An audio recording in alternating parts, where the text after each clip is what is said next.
Durante generaciones, muchos misterios antiguos parecían imposibles de resolver, enterrados bajo bosques, desiertos, montañas y capas de historia olvidada. Pero en apenas los últimos años, las nuevas tecnologías y las excavaciones recientes han revelado descubrimientos que están reescribiendo lo que creíamos saber sobre el mundo antiguo.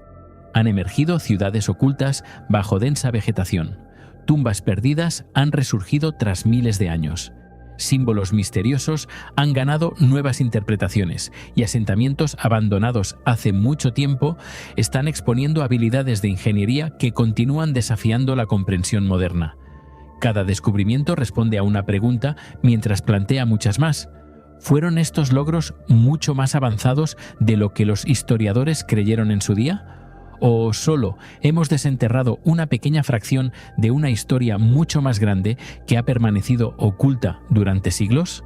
Antes de comenzar este viaje al pasado, suscríbete al canal y activa la campana de notificaciones. Así no te perderás ninguno de los grandes enigmas y descubrimientos que las civilizaciones antiguas todavía guardan para nosotros. Ahora sí, empecemos. Don Yaong, Tailandia. En el verano de 2026, lo que comenzó como una excavación arqueológica rutinaria en el paisaje de cultivo de arroz de Don Yaong, en la provincia de Phetchaburi, en el oeste de Tailandia, se convirtió rápidamente en uno de los descubrimientos más sorprendentes del sudeste asiático en los últimos años. Trabajando bajo el Departamento de Bellas Artes de Tailandia, los arqueólogos abrieron una serie de fosas funerarias que primero habían sido identificadas mediante investigaciones de rescate previas al desarrollo local. A medida que se retiraban con cuidado las capas de suelo compacto, el equipo descubrió esqueletos humanos que reposaban junto a joyas de oro, objetos de bronce, cuentas de vidrio, cerámica y, lo más inesperado, una notable colección de tambores de bronce. Entre los hallazgos había un pequeño anillo de oro grabado con una antigua inscripción brahmi, un descubrimiento que de inmediato atrajo la atención internacional, porque sugería conexiones culturales directas que se extendían mucho más allá del sudeste asiático continental hace casi 2000 años. En lugar de revelar un simple cementerio prehistórico, Don Yaong expuso los restos de una comunidad acaudalada cuya influencia política, sus conexiones comerciales y su identidad cultural permanecen en gran medida desconocidas. A medida que los arqueólogos ampliaban la excavación, la escala del cementerio se hizo cada vez más evidente. Al menos 8 enterramientos bien conservados que datan aproximadamente de los siglos I a.C. y I después de Cristo fueron documentados durante la fase inicial. Aunque los investigadores creen que muchas más tumbas permanecen enterradas bajo el paisaje circundante, los difuntos estaban acompañados de cantidades extraordinarias de bienes funerarios, incluyendo ornamentos de oro, brazaletes de bronce, utensilios de hierro, vasijas de cerámica, coloridas cuentas de vidrio, joyas de ágata y cornalina, y 6 tambores de bronce depositados dentro del área funeraria. Semejantes concentraciones de objetos de prestigio son excepcionalmente raras en Tailandia, lo que plantea de inmediato preguntas sobre la jerarquía social de las personas allí enterradas. Estos individuos claramente poseían acceso a recursos no disponibles para las comunidades ordinarias. Sin embargo, ningún registro histórico identifica a los gobernantes, las élites o la organización política responsable de tal riqueza. El cementerio representa, por tanto, la evidencia de una sociedad sofisticada que floreció fuera de las historias escritas tradicionalmente empleadas para reconstruir el sudeste asiático temprano. Entre todos los descubrimientos, el anillo de oro se ha convertido en el objeto más debatido debido a la diminuta inscripción grabada en su superficie. Los especialistas identificaron la escritura como Brahmi, una de las escrituras más tempranas de la antigua India, con lecturas preliminares que sugieren un nombre personal o una frase protectora que puede interpretarse como protegido por Pushya. Aunque la traducción exacta sigue bajo revisión académica, las implicaciones ya son profundas. La escritura Brahmi se difundió ampliamente por el subcontinente indio durante los siglos posteriores al reinado del emperador Ashoka, en el siglo III a.C.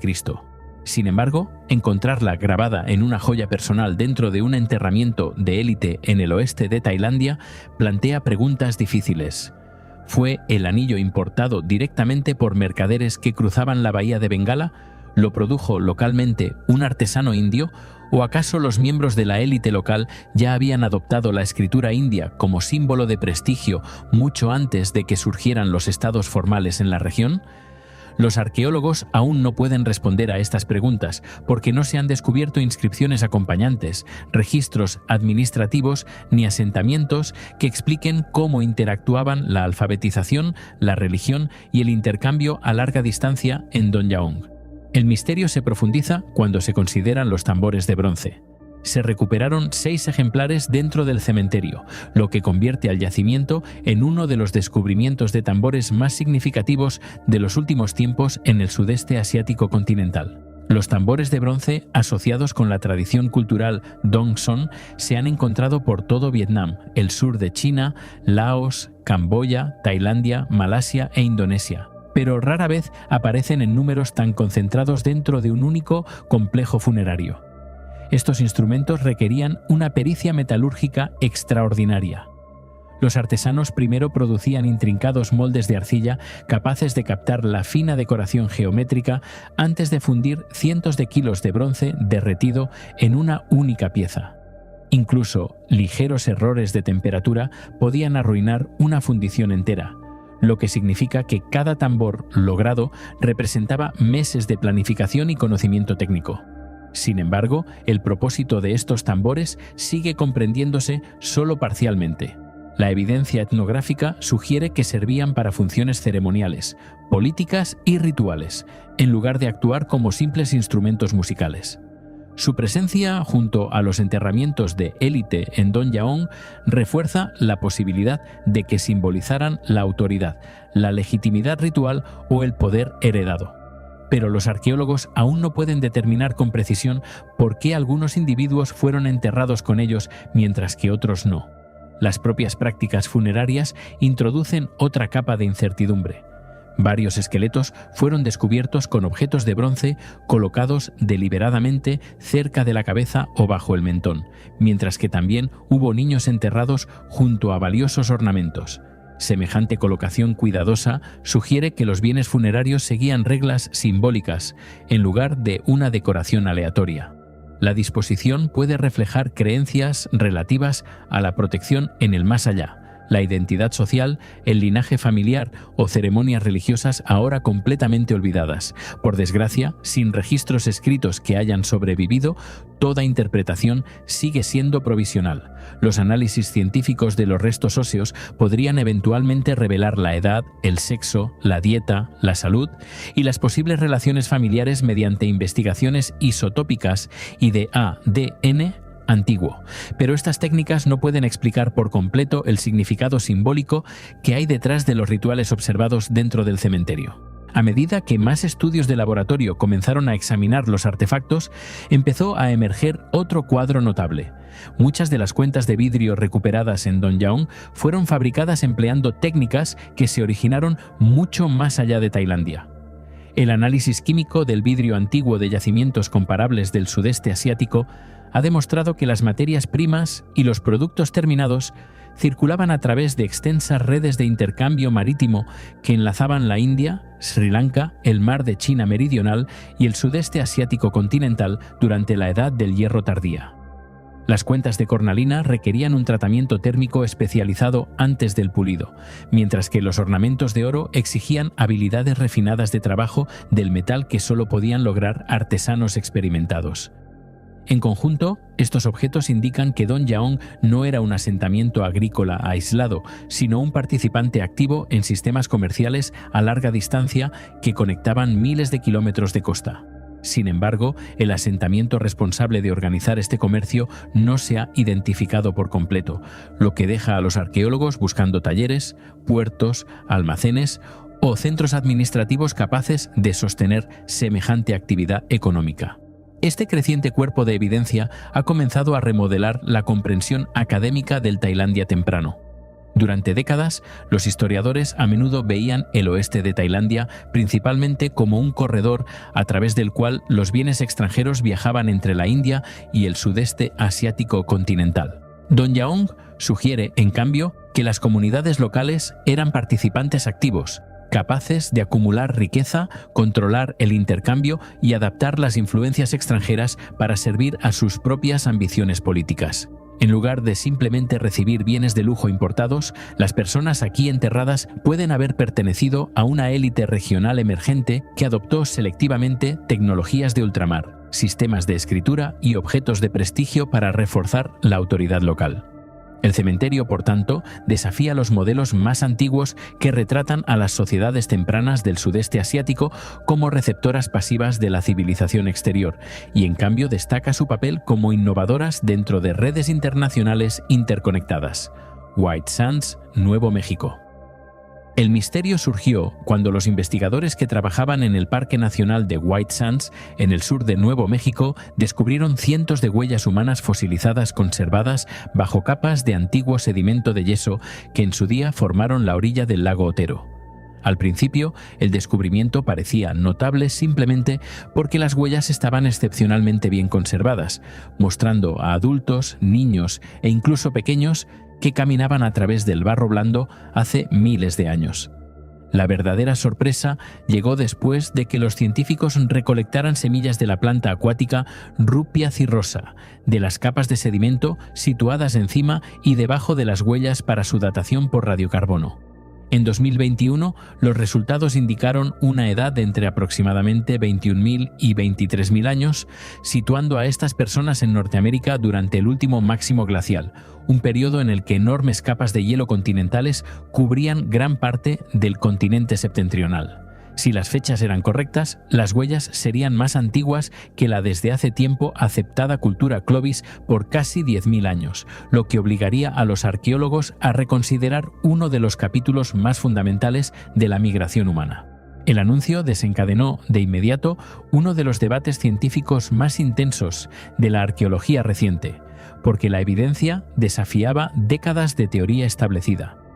Durante buena parte del siglo XX, los investigadores creían que los humanos entraron en las Américas alrededor de hace 13.000 años a través del puente terrestre de Bering, después de que se abrieran corredores libres de hielo entre las capas de hielo laurentina y de la cordillera. White Sands parecía contradecir por completo ese modelo. Los críticos argumentaron que las semillas acuáticas empleadas para la datación por radiocarbono podrían haber absorbido carbono antiguo disuelto del agua subterránea, un fenómeno conocido como el efecto del agua dura o del carbono viejo, lo que potencialmente haría que las muestras parecieran mucho más antiguas que las propias huellas. En lugar de zanjar la cuestión, el descubrimiento abrió un nuevo misterio. ¿Estaban los arqueólogos ante la evidencia directa más temprana de humanos en las Américas o había un proceso geológico inusual creado fechas engañosas? En lugar de debilitar la afirmación, los años siguientes produjeron un cuerpo de evidencia independiente cada vez mayor. En 2023, los investigadores publicaron análisis adicionales empleando polen fósil recolectado de las mismas capas de sedimento, junto con la datación por luminiscencia ópticamente estimulada de granos de cuarzo. A diferencia de la datación por radiocarbono, esta técnica mide la última vez que los granos minerales fueron expuestos a la luz solar antes de su enterramiento, proporcionando un enfoque cronológico enteramente distinto. Ambas técnicas produjeron de forma independiente edades coherentes con la estimación original de aproximadamente 21.000 a 23.000 años. Dado que estos métodos se basaban en diferentes principios físicos, la probabilidad de que todos ellos sufrieran el mismo error sistemático se volvió significativamente menor. Lo que había comenzado como una afirmación controvertida se convirtió gradualmente en uno de los casos de datación multidisciplinar más sólidos de la arqueología americana. La historia se volvió aún más convincente en 2025, cuando otro equipo de investigación internacional llevó a cabo nuevas investigaciones de sedimentos y análisis de laboratorio diseñados específicamente para poner a prueba la crítica anterior. Sus resultados, de nuevo, respaldaron la antigua edad de las huellas en lugar de una ocupación más reciente. Aunque algunos especialistas continúan debatiendo detalles de la cronología, el creciente acuerdo entre múltiples laboratorios ha desplazado la discusión, alejándola de si las huellas son antiguas hacia la comprensión de quiénes eran estas personas y cómo llegaron a un continente que se creía en gran medida inaccesible durante el punto álgido de la edad de hielo. En lugar de resolver el misterio, Cada nuevo estudio ha hecho aún más profundas las implicaciones arqueológicas. Sin embargo, las propias huellas revelan misterios que se extienden mucho más allá de su edad. A diferencia de las herramientas de piedra dispersas o los huesos aislados, estas impresiones preservan momentos de la vida humana cotidiana con extraordinaria claridad. Cientos de rastros registran a individuos que caminaban a través del suelo húmedo, a veces solos y a veces en grupos, dejando tras de sí una secuencia congelada de movimientos que sobrevivió durante más de 20 milenios bajo protectores depósitos de yeso. Los científicos identificaron huellas pertenecientes a adultos, adolescentes y niños pequeños, lo que sugiere que grupos familiares completos, en lugar de cazadores aislados, ocupaban el paisaje. Algunos senderos se extienden durante cientos de metros antes de desaparecer bajo sedimento más reciente, creando lo que muchos arqueólogos describen como un registro preservado de comportamiento, en lugar de simplemente evidencia de presencia. Entre los descubrimientos más notables se encuentra un rastro continuo interpretado como un adulto cargando a un niño pequeño. A lo largo de porciones de la ruta, las huellas del adulto se vuelven ligeramente más profundas y estrechas, algo coherente con el peso adicional de un niño sostenido en brazos. En varios lugares, diminutas huellas aparecen de repente junto a los rastros más grandes antes de desaparecer de nuevo, lo que sugiere que el niño fue brevemente depositado en el suelo y luego alzado una vez más.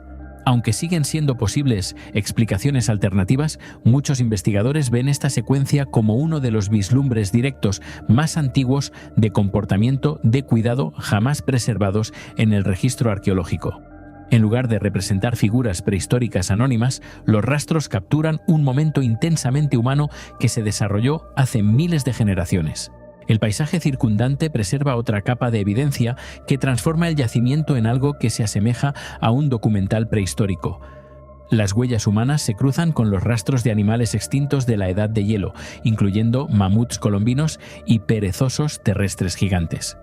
En algunos lugares, las huellas de mamut cruzan rastros humanos más antiguos sin señales de pánico, lo que implica que los animales se movieron por la zona después de que las personas ya hubieran pasado. En otros lugares, los investigadores identificaron rastros de perezoso gigante que muestran cambios abruptos de dirección, impresiones elevadas de las patas traseras y movimientos defensivos circulares tras encontrarse con huellas humanas cercanas. Aunque las interpretaciones siguen siendo cautelosas, estos patrones pueden representar uno de los registros físicos más tempranos de interacciones entre humanos y megafauna extinta, en lugar de conclusiones inferidas únicamente a partir de herramientas de piedra o huesos descarnados. La mayor pregunta, sin resolver, sin embargo, concierne al viaje que trajo a estas personas a White Sands en primer lugar. Durante el último máximo glacial, enormes capas de hielo cubrían gran parte del norte de Norteamérica, lo que hacía que el corredor de migración interior tradicional estuviera cerrado o fuera extremadamente difícil de cruzar. Si los humanos verdaderamente alcanzaron Nuevo México hace más de 21.000 años, pueden haber llegado mucho antes de que el corredor se volviera plenamente accesible. Algunos investigadores proponen que las poblaciones costeras viajaron a lo largo de la orilla del Pacífico empleando embarcaciones y recursos marinos antes de desplazarse gradualmente hacia el interior. Otros sugieren que la migración ocurrió antes de lo previamente imaginado, antes de que los glaciares en avance aislaran a las poblaciones al sur del hielo.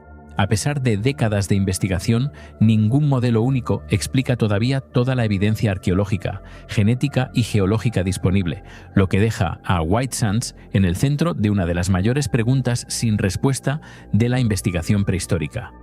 Saqqara, Egipto. El más reciente misterio de Saqqara no comenzó con una pirámide espectacular ni con un faraón olvidado.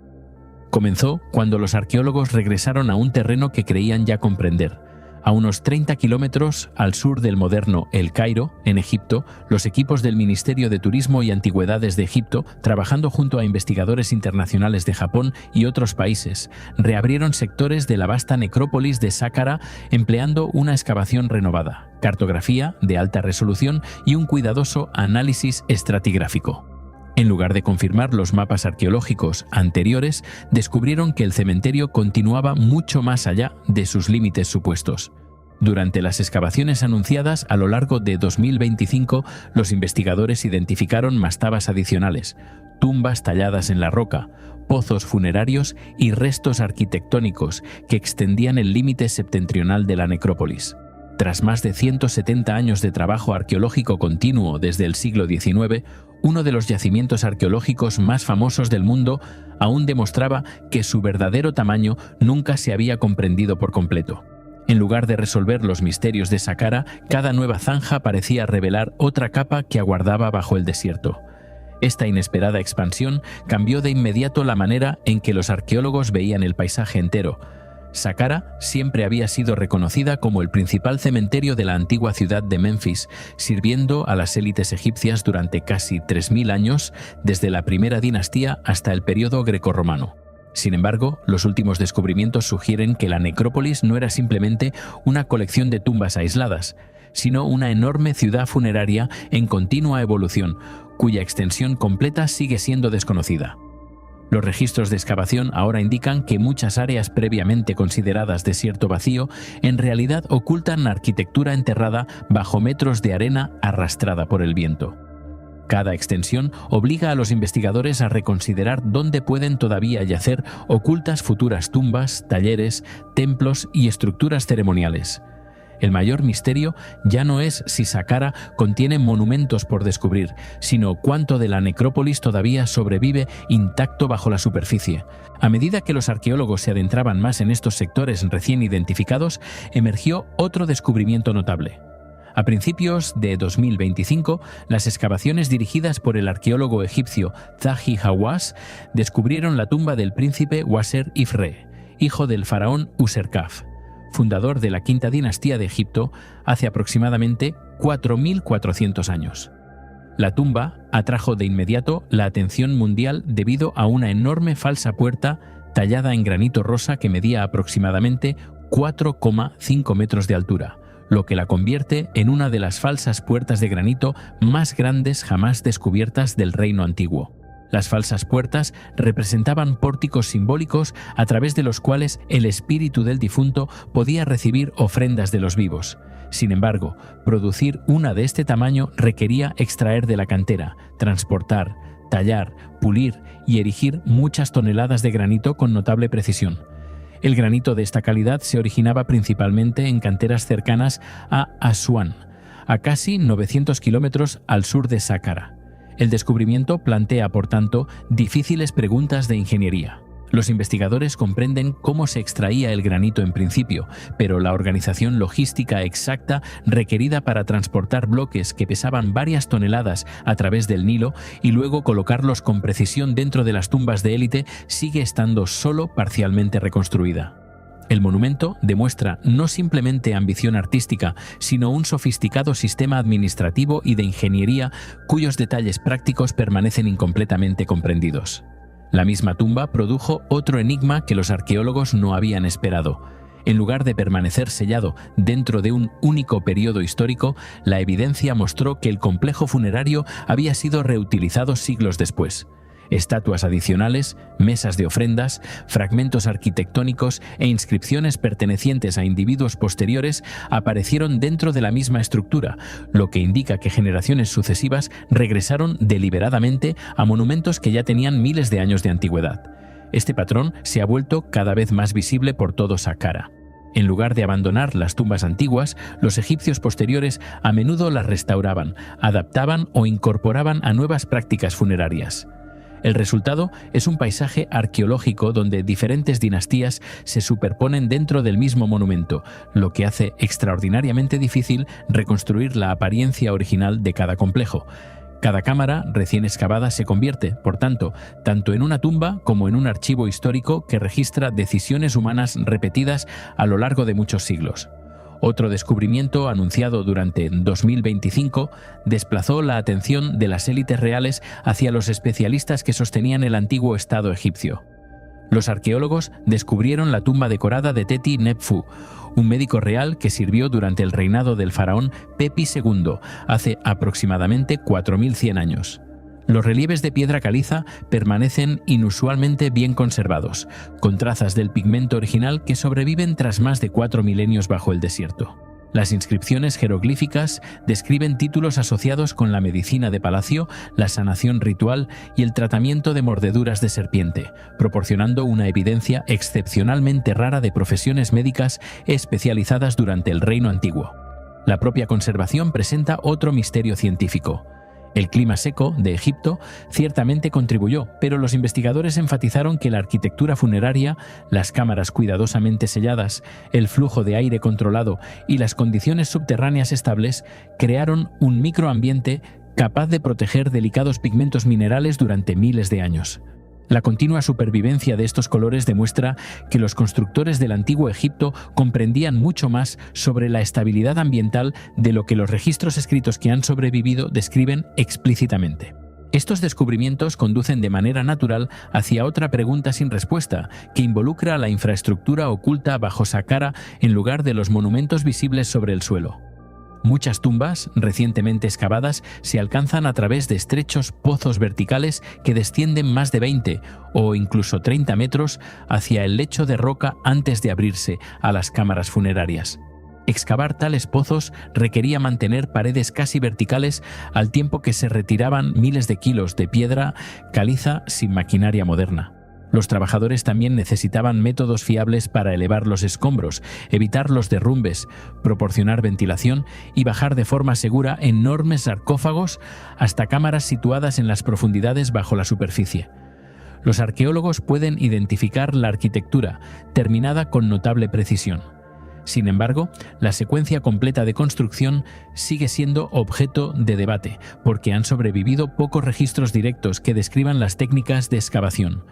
Cada pozo recién descubierto plantea, por tanto, la misma pregunta de ingeniería que fascinó a generaciones anteriores de investigadores. ¿Cómo exactamente organizaron los constructores antiguos la mano de obra, las herramientas y la logística para crear complejos subterráneos tan profundos con una precisión constante?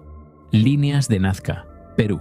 En el otoño de 2022, los arqueólogos de la Universidad de Yamagata regresaron al desierto de Nazca, en el sur de Perú, con un socio inusual.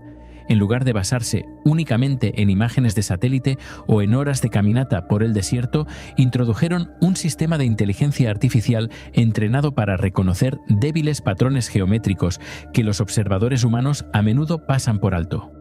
La IA escaneó rápidamente enormes colecciones de fotografías aéreas de alta resolución, resaltando sutiles anomalías que podrían representar antiguos geoglifos. Guiados por estas predicciones, los investigadores inspeccionaron a pie las ubicaciones sugeridas. Los resultados asombraron incluso al propio equipo.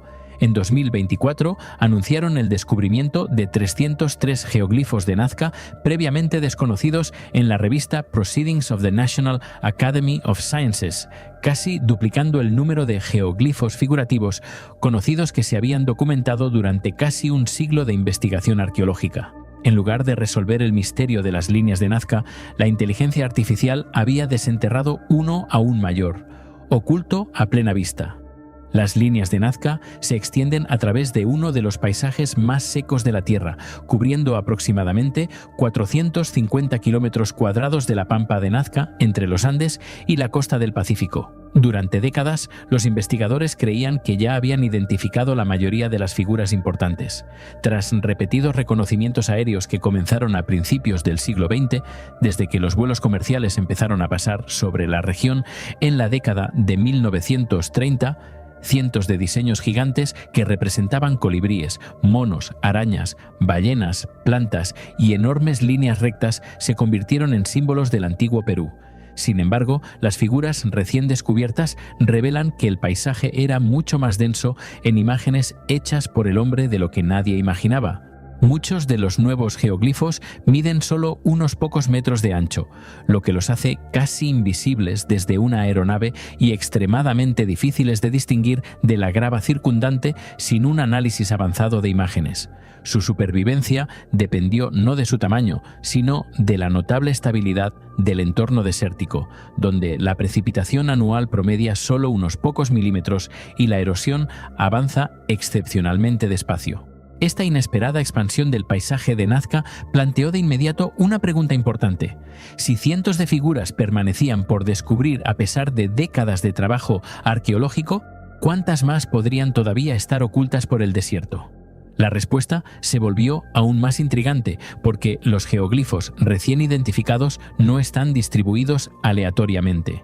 El equipo de investigación descubrió que muchos se agrupan a lo largo de antiguos senderos que conducen hacia centros ceremoniales, lo que sugiere que estas imágenes formaban parte de paisajes rituales cuidadosamente organizados, en lugar de creaciones artísticas aisladas. En lugar de estar diseñados únicamente para ser vistos desde el cielo, muchos parecen haber sido situados donde los viajeros que caminaban por el desierto los encontrarían durante las procesiones religiosas.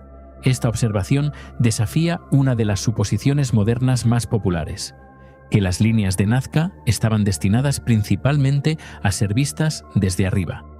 La evidencia arqueológica sugiere cada vez más que el propio pueblo antiguo de Nazca experimentaba muchas de estas figuras mientras se movía por el paisaje a nivel del suelo. A medida que los investigadores documentaban los nuevos descubrimientos, emergió otro patrón sorprendente.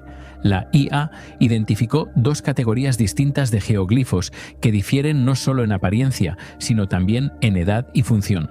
Los geoglifos de tipo lineal grande consisten en enormes líneas continuas que perfilan animales o formas geométricas y que pueden extenderse cientos de metros a través del desierto.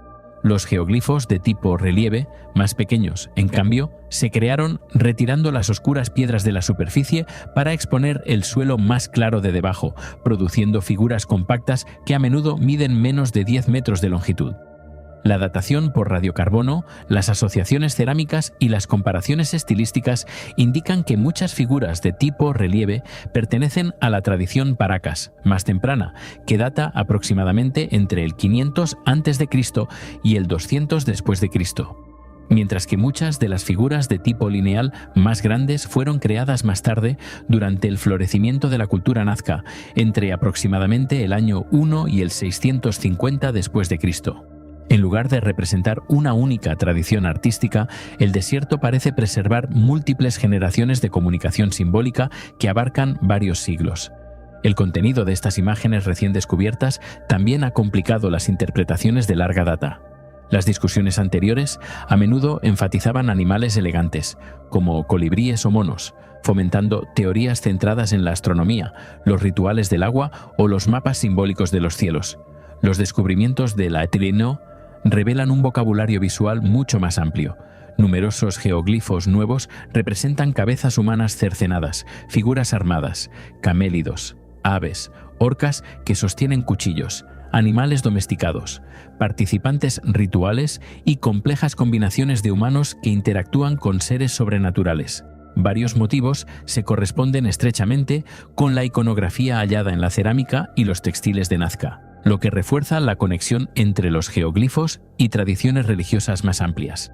En lugar de dibujos aislados dispersos por una tierra vacía, las figuras parecen formar parte de un sistema simbólico coordinado que expresa creencias sobre el sacrificio, la fertilidad, los antepasados y la relación entre las comunidades humanas y las poderosas fuerzas espirituales.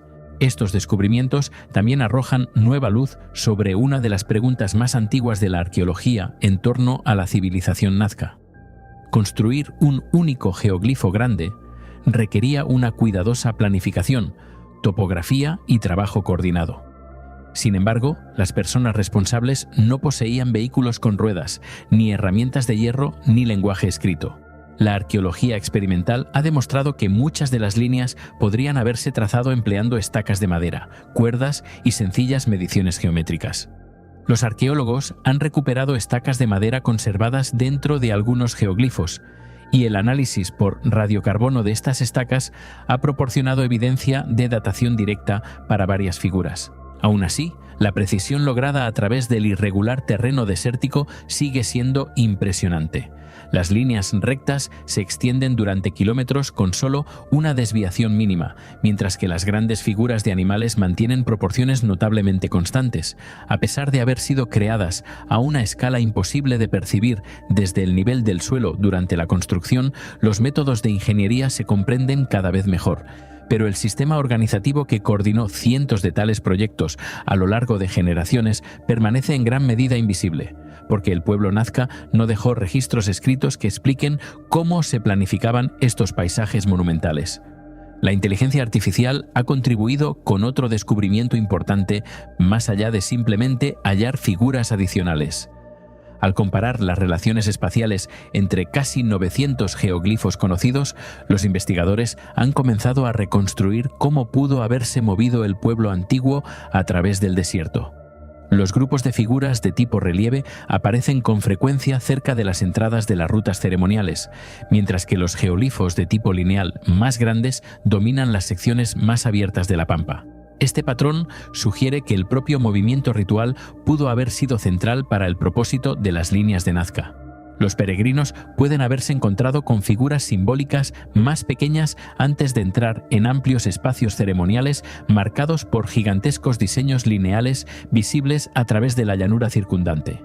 En lugar de funcionar como monumentos aislados, los geoglifos pueden haber guiado los viajes religiosos a través de un paisaje sagrado diseñado intencionadamente. Sin embargo, cada nuevo descubrimiento parece profundizar el misterio en lugar de resolverlo. ¿Por qué algunas figuras fueron colocadas deliberadamente donde solo podían reconocerse desde las laderas cercanas, mientras que otras se extendían a través de vastas llanuras abiertas? ¿Por qué ciertas imágenes se superponen a diseños más antiguos sin destruirlos por completo? ¿Por qué algunos motivos se repitieron a lo largo de los siglos mientras que otros aparecen solo una vez? Incluso la secuencia cronológica recién reconocida plantea nuevas preguntas sobre la continuidad cultural. ¿Preservaron deliberadamente las comunidades Nazca posteriores los símbolos paracas? ¿O acaso los significados originales ya se habían olvidado para cuando se añadieron los geoglifos más nuevos? La evidencia arqueológica todavía no puede responder a estas preguntas con certeza, porque el desierto preserva las propias imágenes mucho mejor que las creencias que las inspiraron. La historia no terminó con la publicación del estudio en la revista PNAS. Los reconocimientos continuados, que combinan el reconocimiento de imágenes asistido por IA, la fotografía con drones, las imágenes satelitales de alta resolución y la arqueología de campo tradicional, han seguido identificando candidatos adicionales para su investigación, demostrando que el desierto de Nazca todavía contiene información arqueológica más allá de los límites de la observación convencional. Lo que en su día parecía ser uno de los paisajes arqueológicos más exhaustivamente estudiados del mundo, se ha convertido en una frontera activa para el descubrimiento tecnológico. En lugar de reemplazar a los arqueólogos, la inteligencia artificial se ha convertido en una potente herramienta que dirige la pericia humana hacia lugares previamente descartados como desierto vacío. Tumba de Tutmosis. Segundo, Egipto. En octubre de 2022, los arqueólogos que trabajaban bajo los escarpados acantilados de piedra caliza del Wadi Gabanat el Kurut, a unos 2,5 kilómetros al oeste del Valle de los Reyes, cerca de Luxor, descubrieron lo que parecía ser la entrada de una modesta tumba antigua oculta bajo capas de escombros de inundación. Al principio, nada sugería que este descubrimiento reescribiría uno de los capítulos sin resolver más grandes de la arqueología egipcia. La entrada parecía demasiado simple. Los corredores estaban llenos de piedra caliza derrumbada y barro dejados por antiguas inundaciones repentinas, y las cámaras parecían casi vacías. Muchos investigadores creyeron inicialmente que habían encontrado el enterramiento de una mujer real de la temprana dinastía XVIII. Sin embargo, a medida que la excavación continuaba durante los siguientes 2 años, fragmentos de yeso decorado, piezas de vasijas de alabastro e inscripciones fueron emergiendo lentamente de los escombros. A principios de 2025, la misión arqueológica conjunta británico-egipcia, dirigida por el Dr. Piers Litherland y trabajando con el Consejo Supremo de Antigüedades de Egipto, anunció que la tumba no pertenecía a una reina, sino al faraón Tutmosis II en persona. El anuncio atrajo la atención mundial porque representaba la primera tumba real de un faraón egipcio del Reino Nuevo en ser identificada desde que Howard Carter descubrió la tumba de Tutankamón en 1922, poniendo fin a más de un siglo sin un descubrimiento comparable al tiempo que abría toda una nueva serie de misterios. En lugar de responder a las preguntas de larga data sobre Tutmosis II, el descubrimiento de inmediato creó más. La cámara funeraria era notablemente pequeña para un rey, midiendo solo una fracción del tamaño de las tumbas reales posteriores del Valle de los Reyes, y casi todo objeto valioso que normalmente se esperaría dentro del enterramiento de un faraón faltaba. No había ningún sarcófago intacto, ningún mobiliario funerario dorado, ninguna colección de vasos canopos, ninguna joya y ninguna momia real. Lo que quedaba eran fragmentos dispersos de vasijas de alabastro inscritas con el nombre de Trono de Tutmosis II, junto con referencias a la reina Hatshepsut, cuyo papel en la historia egipcia más tarde se convertiría en uno de los más notables del Reino Nuevo.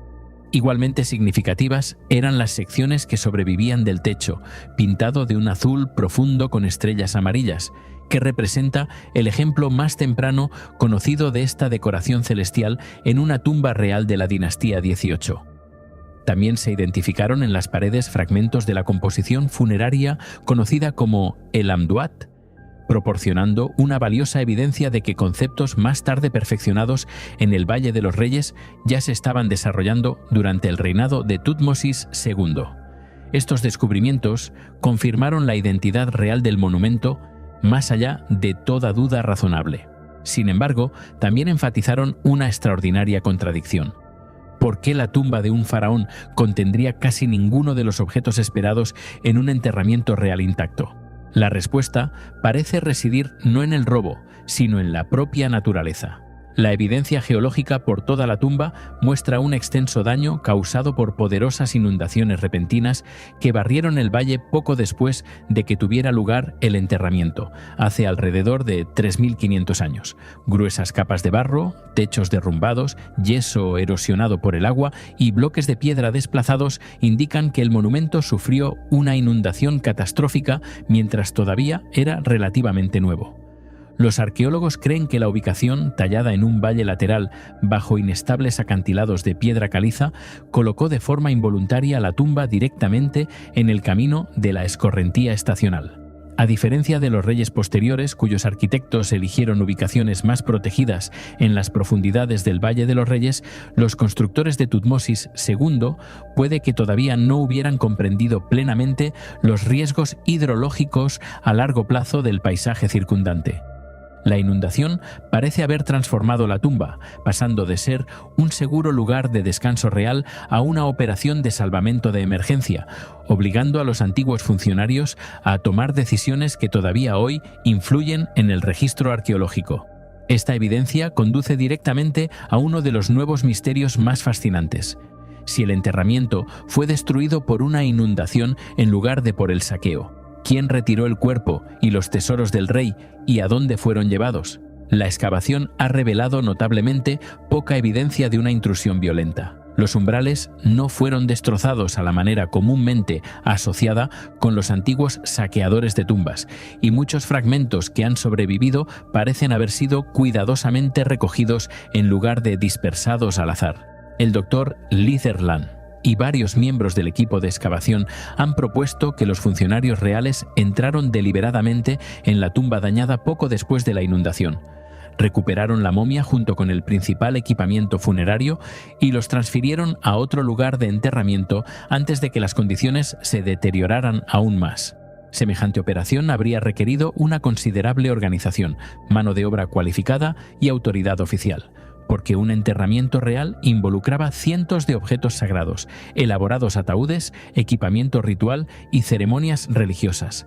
Si esta interpretación es correcta, entonces la tumba descubierta en el Wadi Gabanat, el Kurut, puede representar solo el primer capítulo de un rompecabezas arqueológico mucho más grande cuyo destino final todavía no se ha encontrado. La posibilidad de un segundo enterramiento real todavía por descubrir se ha convertido en uno de los temas más emocionantes de la arqueología egipcia. Los miembros del proyecto de excavación han sugerido que los reconocimientos geológicos y la exploración continuada de los valles cercanos pueden eventualmente localizar el lugar donde el conjunto del ajuar funerario real fue reinhumado. A diferencia de muchas teorías especulativas que rodean al antiguo Egipto, esta hipótesis está respaldada por evidencia práctica. Se sabe que los sacerdotes egipcios reubicaron momias reales durante periodos posteriores para protegerlas de los saqueadores de tumbas, de la forma más famosa en el escondrijo real de Deir el-Bahari. Aunque las circunstancias que rodean a Tutmosis II son diferentes, el principio sigue siendo similar. Ante una tumba inesperadamente dañada, los antiguos funcionarios pueden haber actuado con rapidez para preservar los restos del rey. Según la tradición religiosa, si el enterramiento de reemplazo sobrevive intacto bajo otro acantilado inexplorado o cámara oculta, podría preservar objetos que no se han visto desde la temprana dinastía XVIII y potencialmente convertirse en uno de los descubrimientos arqueológicos más importantes desde el siglo XX. A medida que la excavación progresaba, otra sorpresa emergió gradualmente de la propia evidencia arquitectónica. La tumba ilustra una importante etapa de transición en la evolución de la ingeniería funeraria real. A diferencia de los enormes complejos de múltiples corredores construidos para faraones posteriores, el monumento combina dimensiones relativamente modestas con elementos de diseño que se convertirían en estándar en las tumbas reales subsiguientes. El pasaje descendente, la cámara funeraria cuidadosamente tallada, el techo astronómico y el uso temprano del amduat demuestran que los arquitectos egipcios estaban experimentando con ideas que más tarde alcanzarían su plena expresión en el Valle de los Reyes. Esto sugiere que las tradiciones de ingeniería asociadas con faraones famosos como Tutmosis III, Amenhotep II y Ramsés II no aparecieron de repente, sino que evolucionaron a través de una secuencia de innovaciones anteriores, muchas de las cuales habían permanecido arqueológicamente invisibles hasta la identificación del enterramiento de Tutmosis II. El descubrimiento, por tanto, amplía la comprensión académica no solo de un rey, sino de toda la historia del desarrollo de la construcción de tumbas reales del Reino Nuevo. Las inscripciones recuperadas del yacimiento también proporcionan una nueva perspectiva sobre la relación entre Tutmosis II y Hatshepsut. Varios fragmentos identifican a Hatshepsut con títulos reales conectados al enterramiento, reforzando la evidencia de que ella desempeñó un papel central en la organización o finalización de los preparativos funerarios del rey antes de convertirse finalmente en una de las pocas faraonas de Egipto. Esto transforma la tumba en algo más que un monumento funerario. Se convierte en un raro registro arqueológico de una transición política que remodeló la historia egipcia. En lugar de basarse únicamente en inscripciones talladas años después, los investigadores ahora poseen evidencia física creada en el mismísimo momento en que el poder se estaba desplazando dentro de la familia real. Incluso, pequeños fragmentos de piedra, decorada por tanto, portan una importancia histórica mucho mayor que su tamaño, porque documentan decisiones tomadas durante una de las sucesiones más influyentes del Reino Nuevo. Sin embargo, quizá el mayor misterio siga siendo el más simple. ¿Cómo pudo una tumba real permanecer oculta durante más de 3000 años a solo una corta distancia de uno de los paisajes arqueológicos más intensivamente estudiados de la Tierra? La respuesta refleja la compleja realidad de la exploración arqueológica más que cualquier fracaso de las generaciones anteriores. Siglos de inundaciones enterraron la entrada bajo gruesos depósitos de roca y sedimento, mientras que los escombros posteriores disfrazaron el monumento como parte de la ladera circundante. Solo la excavación sistemática, el análisis geológico, el cuidadoso registro y años de paciente trabajo revelaron la evidencia pieza por pieza. El descubrimiento sirve como recordatorio de que, incluso en Egipto, donde más de 5000 años de civilización han sido investigados por generaciones de estudiosos, monumentos reales importantes todavía pueden permanecer ocultos bajo el suelo ordinario. Red de Ciudades Mayas, Guatemala. El descubrimiento comenzó no con un templo perdido que se alzaba por encima de los árboles, sino con un extraño patrón que apareció en la pantalla de un ordenador. En los densos bosques del norte de Guatemala, aeronaves equipadas con lidar escanearon la reserva de la biosfera maya en Petén, disparando pulsos láser a través del dosel de la selva y registrando la forma oculta del suelo de abajo. Cuando los arqueólogos del Ministerio de Cultura y Deportes de Guatemala y del Proyecto Arqueológico Uajactún estudiaron los datos, notaron geometría donde la naturaleza debería haber sido aleatoria. Líneas rectas, plataformas elevadas, plazas, embalses, pirámides y calzadas enterradas bajo la vegetación. Los equipos de campo confirmaron más tarde lo que los láseres habían sugerido. Bajo el bosque había 3 centros mayas previamente desconocidos, ahora llamados Los Abuelos, Petnal y Cambrayal. Anunciado públicamente en 2025, el descubrimiento no era simplemente otra ruina en la selva. Era la evidencia de una antigua red urbana que había permanecido casi invisible durante más de 2000 años. Lo que dejó en shock a los arqueólogos no fue solo el tamaño del descubrimiento, sino su antigüedad. La primera evidencia apunta al periodo preclásico medio, aproximadamente entre el 1000 y el 400 a.C., mucho antes de que famosas ciudades mayas como Tikal alcanzaran su apogeo. Eso importa porque, durante muchos años, el surgimiento de la civilización maya a menudo se imaginaba como un proceso lento con aldeas que crecían gradualmente hasta convertirse en poderosas ciudades. Pero este nuevo paisaje sugiere que algo más avanzado ya estaba sucediendo mucho antes. Los edificios monumentales, las plazas planificadas, los sistemas de agua y los caminos no eran señales de una sociedad agrícola simple. Apuntan a mano de obra organizada, liderazgo, creencias compartidas y planificación a largo plazo. En otras palabras, la selva escondía un capítulo de la historia maya que puede obligar a los investigadores a repensar cómo comenzó verdaderamente la temprana civilización maya. El centro que dio al descubrimiento su nombre más evocador es Los Abuelos. El nombre proviene de 2 esculturas antropomorfas de piedra halladas en el yacimiento. Estas figuras pueden haber representado antepasados, fundadores o seres sagrados conectados con la autoridad política, pero sin inscripciones legibles. Su identidad sigue siendo desconocida. Ese silencio los hace aún más misteriosos. Si estas estatuas honraban a gobernantes ancestrales, entonces el poder maya temprano puede haber dependido no solo del control militar o la riqueza agrícola, sino de la memoria, el linaje y la legitimidad ritual. Las personas que construyeron Los Abuelos pueden haber usado el propio pasado como herramienta política, convirtiendo a los antepasados en símbolos de piedra que vigilaban las plazas y las ceremonias. Desde Los Abuelos, el misterio se expande hacia afuera.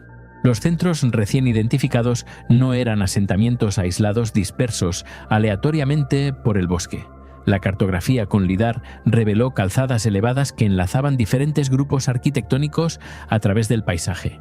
Estos caminos se construyeron por encima de terreno irregular o estacionalmente húmedo, lo que significa que el movimiento estaba planificado y controlado.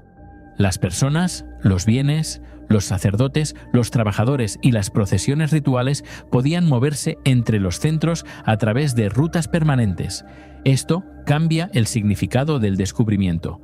Los arqueólogos no están ante una única ciudad maya olvidada, sino ante un paisaje coordinado donde centros separados pueden haber trabajado juntos como parte de un sistema político o ceremonial más grande. La pregunta sin respuesta es: ¿quién controlaba ese sistema? ¿Había un centro dominante, una familia gobernante, una autoridad sacerdotal o varias comunidades conectadas a través de la obligación ritual? Petnal añade otra capa al rompecabezas. El yacimiento incluye una de las estructuras piramidales más grandes documentadas en el nuevo complejo, alzándose más de 30 metros por encima del suelo circundante. Para una comunidad maya temprana, un monumento de esa escala no era simplemente un edificio, era una declaración de poder. Construirlo requería extraer piedra de la cantera, mover relleno, preparar yeso, organizar trabajadores y mantener un diseño a lo largo de muchas fases de construcción. Los mayas no tenían herramientas de metal, ni animales de tiro, ni transporte con ruedas para las cargas pesadas. Sin embargo, remodelaron el paisaje con precisión. La verdadera tecnología detrás de la pirámide no era una máquina, era la administración. La capacidad de comandar la mano de obra, controlar los recursos, alimentar a los trabajadores y mantener viva una visión arquitectónica compartida a lo largo de generaciones. Por eso, el descubrimiento se siente tan importante. Las ruinas visibles son impresionantes, pero el sistema invisible que hay detrás de ellas es aún más difícil de explicar. El yeso de cal, por ejemplo, era esencial para la arquitectura maya. Producirlo requería quemar piedra caliza a temperaturas extremadamente altas, a menudo alrededor de 800 a 900 grados centígrados, empleando grandes cantidades de combustible de madera. Cada suelo enyesado, cada muro y cada superficie ceremonial representaba una cadena de trabajo: cortar árboles, cocer piedra caliza, mezclar materiales, acarrear agua y aplicar acabados lisos en un húmedo entorno tropical. Cuando los arqueólogos encuentran plazas niveladas y superficies duraderas en lugares como Los Abuelos y Petnal, no están viendo solo construcción, están viendo una sociedad capaz de gestionar energía, materiales y tiempo a una escala notable. Cambrayal lleva el misterio al terreno del agua. El norte de Guatemala tiene una marcada estación húmeda y una seca, y las ciudades de este entorno no podían sobrevivir sin un almacenamiento fiable de agua. El paisaje recién cartografiado incluye embalses, canales y depresiones modificadas que sugieren una planificación hidráulica deliberada. Esta no era una civilización que viviera junto a un gran río como Egipto o Mesopotamia. Los mayas tenían que recoger la lluvia, almacenarla, protegerla del sedimento y hacer que durara a través de los meses secos. En Cambrayal, las características del agua aparecen estrechamente conectadas con la arquitectura, lo que sugiere que el control del agua pudo haber sido tanto práctico como sagrado. Almacenar agua era sobrevivir, pero controlar el agua puede también haber significado controlar el poder ritual. El descubrimiento también revela cuánto ha estado ocultando la selva a la arqueología moderna. Durante décadas, los investigadores que trabajaban en las tierras bajas mayas tuvieron que depender de ruinas visibles, informes locales y lentos reconocimientos terrestres a través de la densa vegetación. Pequeñas plataformas, muros bajos, terrazas y viejos caminos podían desaparecer por completo bajo las raíces y el dosel. El lidar cambió eso. Al eliminar digitalmente el bosque, expuso la forma de un mundo antiguo que no podía verse desde el suelo. En unas pocas horas de vuelo, los científicos podían reunir datos del terreno que en su día habrían tardado años en recopilarse. Pero el lidar también tiene un límite. Puede mostrar dónde están los edificios y los caminos, pero no puede decirnos los nombres de los constructores, la lengua hablada en sus ceremonias, ni la razón por la que una ciudad se alzó y declinó. Aquí es donde el nuevo descubrimiento maya se convierte en algo más que un titular arqueológico. Desafía la línea temporal de la complejidad en las tierras bajas. Si los abuelos, Petnal y Cambrayal, ya estaban activos en el periodo preclásico medio, entonces la temprana sociedad maya puede haber alcanzado un nivel de organización antes de lo que muchas personas suponían. Las famosas ciudades del periodo clásico no surgieron de la nada. Pueden haber heredado experimentos más antiguos en planificación urbana, construcción de monumentos, gestión del agua y autoridad basada en los antepasados. La red recién descubierta podría representar uno de esos experimentos tempranos, una etapa oculta entre la vida de aldea y el mundo posterior de reyes, dinastías, inscripciones y grandes capitales. Sin embargo, el misterio más poderoso es lo que permanece ausente. Hay caminos, pero ningún registro escrito que explique quién los ordenó. Hay pirámides, pero ningún nombre claro del gobernante que las construyó. Hay esculturas parecidas a antepasados, pero ninguna voz que haya sobrevivido para decirnos de quién son los rostros que preservan. Hay embalses, pero ningún manual que describa cómo se gestionaba el agua. La arqueología puede recuperar piedra, yeso, cerámica y movimientos de tierra, pero el sistema de toma de decisiones que hay detrás de ellos se ha desvanecido. Esa ausencia hace que el descubrimiento se sienta casi más avanzado, porque la organización era real, pero su lógica humana sigue oculta. La nueva red de ciudades mayas en Guatemala no es, por tanto, impactante, porque demuestre que los mayas eran inteligentes. La arqueología ha sabido eso durante mucho tiempo. Es impactante porque sugiere que los cimientos de la civilización urbana maya eran más profundos, más antiguos y estaban más conectados de lo esperado. Hace más de 2000 años, las personas de los bosques de Petén ya estaban construyendo centros monumentales, alzando pirámides, tallando figuras ancestrales, diseñando por ingeniería sistemas de agua y enlazando asentamientos con calzadas. Luego, el bosque lo cubrió todo. Los edificios desaparecieron bajo los árboles. Los caminos se convirtieron en crestas bajo las raíces. Los embalses se convirtieron en someras depresiones. Solo cuando los láseres pasaron sobre la selva regresó la antigua geometría. Karahantepe, Turquía. Karahantepe permaneció oculto bajo las colinas de piedra caliza del sureste de Turquía durante miles de años, hasta que los arqueólogos comenzaron investigaciones sistemáticas como parte del proyecto Taş Tepeler. Aunque el yacimiento había sido reconocido por primera vez durante los reconocimientos de finales de la década de 1990, las excavaciones a gran escala solo se aceleraron después de 2019, bajo la dirección del profesor Necmi Karul, de la Universidad de Estambul. Lo que los investigadores esperaban encontrar era otro asentamiento neolítico temprano, similar al cercano Göbekli Tepe. En cambio, cada temporada de excavación ha revelado descubrimientos que desafían suposiciones largamente sostenidas sobre las sociedades monumentales más tempranas del mundo.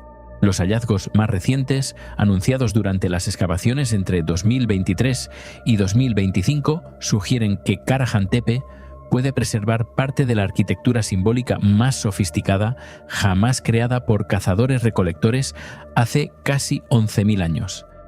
A medida que las excavaciones se expandían por el yacimiento, los arqueólogos descubrieron más de 250 pilares de piedra caliza en forma de T, distribuidos entre estructuras circulares y rectangulares talladas directamente en el lecho de roca. La datación por radiocarbono sitúa la ocupación más temprana entre aproximadamente el 9400 y el 8700 a.C., lo que ubica a Karahantepe dentro de los periodos del Neolítico Precerámico A y el Neolítico Precerámico B temprano. Esto significa que el asentamiento floreció hace más de 11 milenios, antes de que existieran la cerámica, la metalurgia o la escritura. Sin embargo, la precisión con la que se extraían de la cantera se les daba forma, se transportaban y se erigían los enormes bloques de piedra caliza planteó de inmediato preguntas que permanecen sin resolver. Muchos pilares pesan varias toneladas, pero todavía no hay evidencia arqueológica directa que explique los métodos de ingeniería exactos empleados para extraerlos de la piedra caliza sólida o colocarlos con notable estabilidad dentro de espacios ceremoniales cuidadosamente planificados. La mayor sorpresa llegó en 2023, cuando los arqueólogos anunciaron el descubrimiento de una extraordinaria estatua de piedra caliza de aproximadamente 2,3 metros de altura. Se la considera una de las esculturas humanas de tamaño natural más antiguas jamás descubiertas. A diferencia de las figurillas estilizadas halladas en otros lugares del Próximo Oriente, esta figura exhibe rasgos faciales cuidadosamente tallados, costillas pronunciadas, hombros realistas y manos posicionadas a lo largo del abdomen mientras sujetan el falo. Se identificaron trazas de pigmento rojo en partes de la escultura, lo que sugiere que en su día pudo haber estado pintada. La combinación de realismo anatómico y énfasis simbólico ha generado un intenso debate entre los investigadores, porque nada del todo comparable había sido documentado previamente de un periodo tan temprano. En lugar de representar una simple decoración, la estatua implica que el simbolismo ritual complejo y las técnicas avanzadas de tallado en piedra ya habían surgido en el amanecer de las comunidades humanas sedentarias. En lugar de responder a las preguntas existentes, las excavaciones posteriores descubrieron otro misterio bajo la superficie.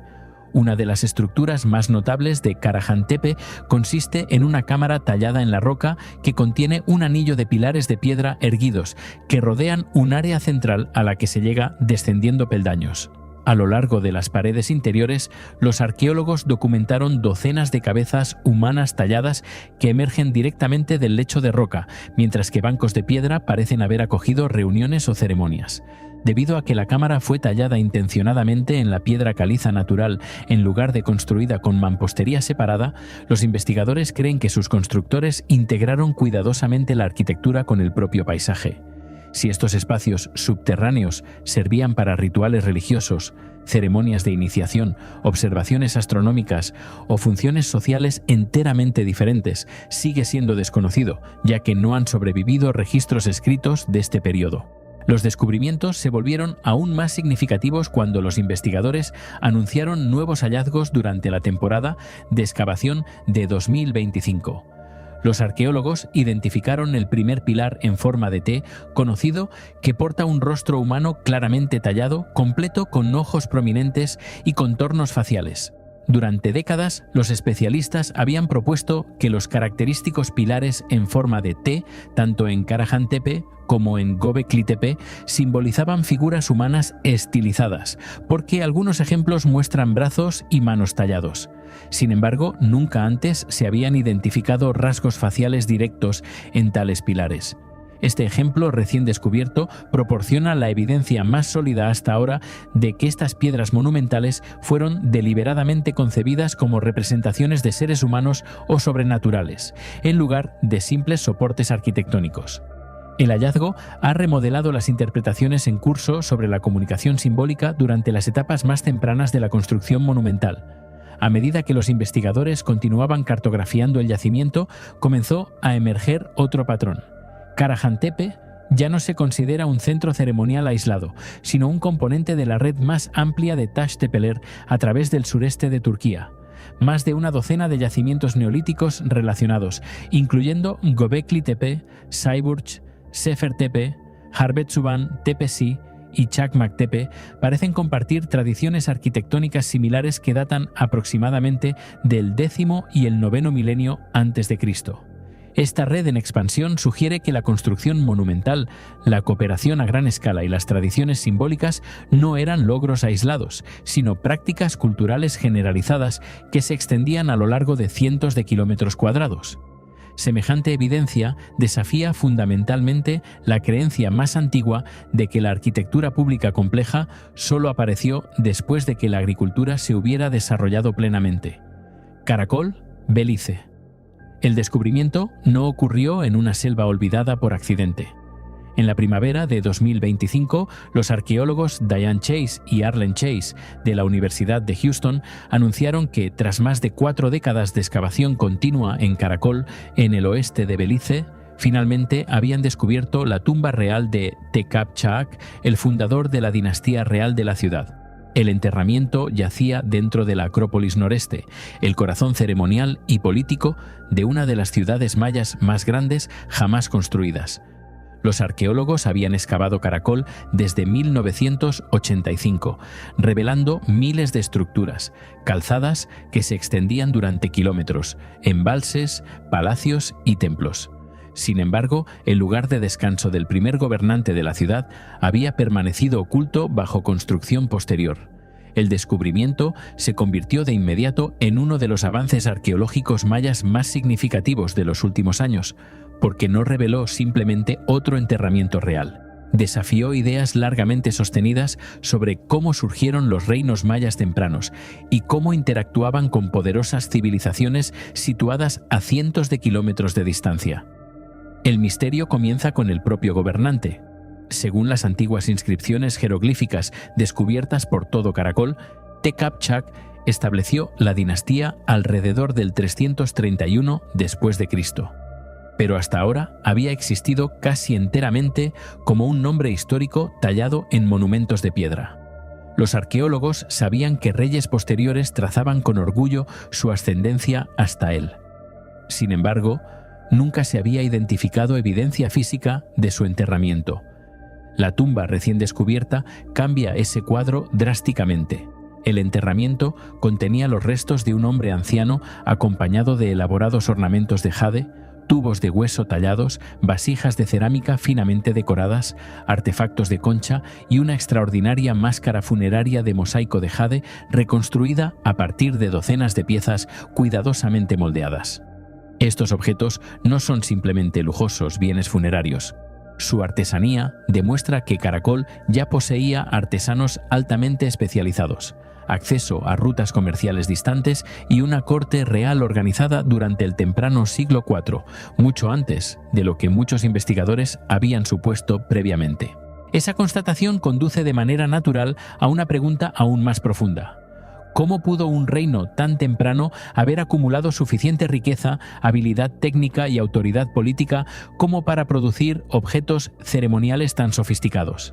El jade en sí era uno de los materiales más valiosos de la antigua Mesoamérica, porque sus principales fuentes geológicas se localizaban en lo que ahora es Guatemala, lo que requería su transporte a través de un terreno difícil. Las conchas marinas, halladas dentro del enterramiento, se originaron en distantes entornos costeros, en lugar de en los bosques del interior que rodean Caracol. Cada artefacto representa, por tanto, no solo un logro artístico, sino también la evidencia de redes de intercambio a larga distancia que operaban a través de cientos de kilómetros. Mantener esas conexiones requería alianzas políticas, comerciantes especializados, rutas de transporte seguras y sistemas administrativos capaces de organizar bienes valiosos mucho antes de que Caracol alcanzara su mayor tamaño. La tumba también ha reabierto uno de los misterios más debatidos de la arqueología maya: la relación entre Caracol y la gran metrópolis de Teotihuacán, en el centro de México. Durante décadas, muchos estudiosos creyeron que la influencia política a gran escala de Teotihuacán entró en el mundo maya principalmente después del famoso evento de la entrada del 378 después de Cristo, cuando la influencia militar y política extranjera se difundió por varios reinos mayas.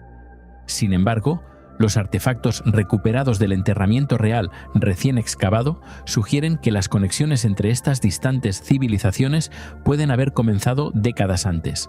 Ciertos estilos cerámicos, el simbolismo ritual y los objetos importados se asemejan a tradiciones asociadas con el centro de México, lo que implica que la diplomacia, el intercambio de élite o el contacto político pueden haber existido ya durante la vida de Tecapchac. Si esta interpretación resulta correcta, mediante un análisis posterior, los historiadores puede que tengan que reconsiderar uno de los puntos de inflexión definitorios de la temprana historia política maya. El momento del descubrimiento hace que esa posibilidad sea especialmente importante, porque la excavación forma parte de una investigación más amplia sobre los primeros gobernantes de Caracol, en lugar de ser un hallazgo aislado. Junto a la tumba del fundador, los arqueólogos han identificado enterramientos de élite adicionales que datan del mismo periodo general, proporcionando un cuadro cada vez más detallado de cómo se desarrolló la dinastía antes de que Caracol se convirtiera en una de las potencias dominantes de las tierras bajas mayas. Durante su apogeo, entre los siglos VI y VII, la ciudad cubría más de 200 kilómetros cuadrados, sostenía una población que muchas estimaciones sitúan por encima de los 100.000 habitantes y mantenía una extensa red de calzadas de piedra elevadas conocidas como sacbés, que conectaban barrios, terrazas agrícolas, embalses y centros ceremoniales. El enterramiento real recién descubierto ahora proporciona el ausente comienzo humano de esa extraordinaria historia urbana. Sin embargo, quizá el mayor misterio no sea lo que se encontró, sino por qué permaneció oculto durante tanto tiempo. La Acrópolis Noreste ha sido investigada repetidamente desde que comenzaron las excavaciones y los arqueólogos sabían que servía como núcleo dinástico de la ciudad, donde gobernantes sucesivos construyeron templos y monumentos sobre edificios anteriores. Los reyes mayas con frecuencia expandían la arquitectura sagrada encerrando estructuras más antiguas bajo nueva construcción, creando enormes capas arquitectónicas que se acumulaban a lo largo de los siglos. Cada generación literalmente enterraba los logros de la anterior bajo frescas plataformas de piedra. Esta práctica transformó el centro real en un archivo histórico tridimensional, al tiempo que hacía que las fases más tempranas fueran excepcionalmente difíciles de alcanzar sin desmantelar los monumentos posteriores. La tumba del fundador sobrevivió porque los reyes posteriores, sin saberlo, la protegieron dentro de esta caparazón arquitectónica en expansión. A medida que los investigadores documentaban cuidadosamente el enterramiento, otro enigma emergió de los propios objetos. La máscara de mosaico de jade fue ensamblada a partir de numerosas placas moldeadas individualmente que tenían que encajar entre sí con notable precisión sobre el rostro del difunto. Producir semejante objeto requería técnicas lapidarias avanzadas, métodos de modelado estandarizados, tecnologías de pulido empleando abrasivos más duros que el propio jade y artesanos capaces de mantener la simetría a través de docenas de componentes separados. Una sofisticación técnica similar aparece en los artefactos de hueso tallado recuperados de la tumba, cuyos grabados detallados revelan técnicas de corte controladas que siguen siendo impresionantes incluso para los estándares modernos. Estos descubrimientos nos recuerdan que el avance tecnológico no debería medirse solo por máquinas de metal o manuales de ingeniería escritos. En el mundo maya, el conocimiento se preservaba a través de generaciones de artesanos altamente entrenados, cuyos métodos rara vez se registraban, pero cuyos resultados continúan sobreviviendo tras más de 16 siglos. La investigación científica apenas ha comenzado a revelar lo que el enterramiento todavía puede enseñarnos. Se espera que el examen osteológico determine la edad aproximada del gobernante, su salud y las posibles tensiones físicas experimentadas durante su vida. El análisis de isótopos estables puede reconstruir aspectos de su dieta y su movilidad, mientras que los estudios de ADN antiguo podrían clarificar las relaciones familiares dentro de la dinastía real, si la conservación resulta suficiente. Los investigadores también están examinando la composición química del jade, la concha, los pigmentos y los materiales cerámicos para identificar sus orígenes geológicos y reconstruir las redes comerciales que abastecían a la corte real de Caracol. Cada resultado de laboratorio tiene el potencial de responder a una pregunta histórica al tiempo que crea varias nuevas, demostrando que la arqueología moderna depende cada vez más tanto de la química, la genética y la ciencia de materiales como de la propia excavación. Y así llegamos al final de este recorrido por algunos de los descubrimientos más recientes y desconcertantes que han dejado en shock a los arqueólogos de nuestro tiempo, desde huellas humanas de 20.000 años en Nuevo México hasta ciudades mayas reveladas por láser bajo la selva de Guatemala. Cada uno de estos hallazgos nos recuerda que el mundo antiguo todavía guarda incontables secretos bajo la tierra, la arena y la vegetación. La tecnología nos permite ver lo que antes era invisible, pero cada respuesta abre nuevas preguntas que quizá tarden generaciones en resolverse. Ahora dinos, ¿cuál de estos descubrimientos te ha parecido más asombroso? Déjanoslo en los comentarios. Gracias por acompañarnos hasta el final. Nos vemos en el próximo viaje al mundo antiguo.